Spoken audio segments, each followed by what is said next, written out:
Abi Iksan selaku Udin, Abi Fajri selaku Rohim, Abi Reza selaku Akbar. Dina hiji isuk poe Sabtu aya ulangan matematika. Aya 3 budak anu teu ngapalkeun, ngaranna si Udin, Akbar, jeung si Rohim.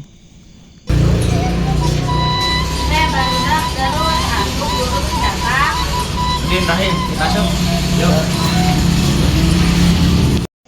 Sanepina di kelas, Udin, Akbar, jeung Rohim langsung diuk ka tempat.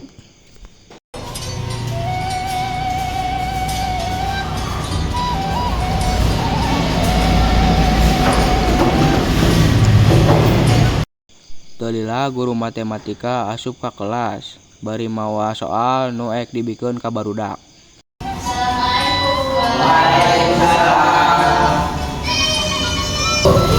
Mari ngapalkeun teu materi di urang ayeuna. Ngapalkeun ada satu ulangan ieu.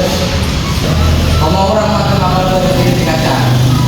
Kenapa pemain Din? Aduh, bismillah wae kita selalu ngambil.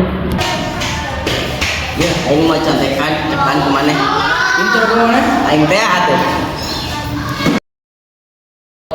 Alin. Bu.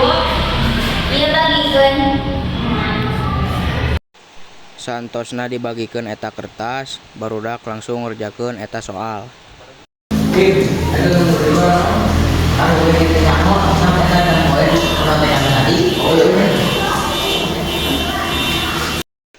Udin muka contekan nu tadi, tapi katingalieun ku si Alin. Alin bebeja ka Bu Idah. Bu, si Udin mau contekan. Enggak Bu, kita Bu. Din, kahadap.